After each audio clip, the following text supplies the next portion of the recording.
So the 19th question is, which of the following are the stages of damage control surgery?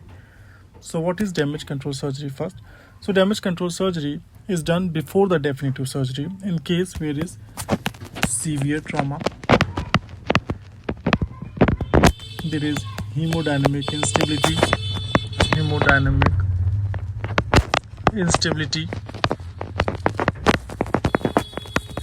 or there is lethal triad. So lethal triad involves the first, there is hypothermia. Second is there is acidosis. And third is there is coagulopathy. So if these are present, we first go for the damage control surgery and then we go for the definitive repair. So the principle should be save life first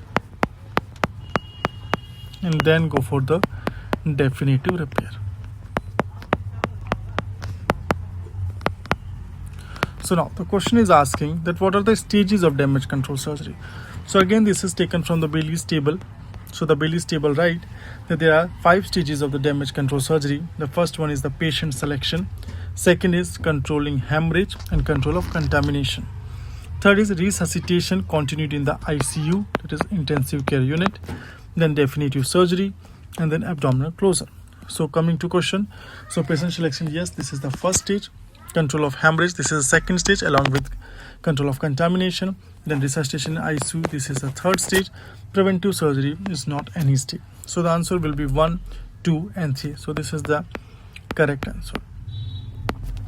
Now coming to another table which can be asked for the next time, that what are the indications for damage control surgery. So the first is anatomical, in which there is inability to achieve hemostasis, so bleeding is continuing. Complex abdominal injury, for example liver is involved, pancreatic injury is there.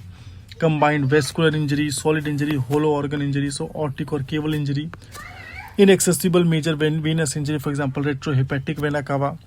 Demand for non-operative control of other injuries like fractured pelvis, or if there is anticipated need for a time-consuming procedure. So we will be going for the damage control surgery. Physiological one will be the one we talked about, a lethal triad. So lethal triad of trauma, the first one was hypothermia,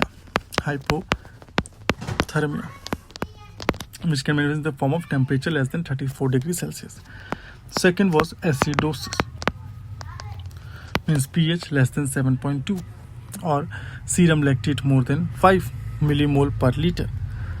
Normal should be less than 2.5 millimole per liter. And then third is coagulopathy, which can be seen in the form of prothrombin time more than 16 seconds or partial thromboplastin time more than 60 seconds. Or in the case there is massive transfusion, so you have to transfuse massively. So massive transfusion. So massive transfusion means more than 10 units blood was transfused. Then there is hemodynamic instability, or if there is hemodynamic instability is defined as less systolic blood pressure less than 90 units of mercury. And if it is more than 60 minutes, then we will go for the damage control surgery. Then third is environmental. For example, operating time is more than 60 minutes, or you are unable to approximate the abdominal incision, or there is desired by the surgeon to reassess the intra-abdominal content, direct relook. So in that case, damage control surgery is performed.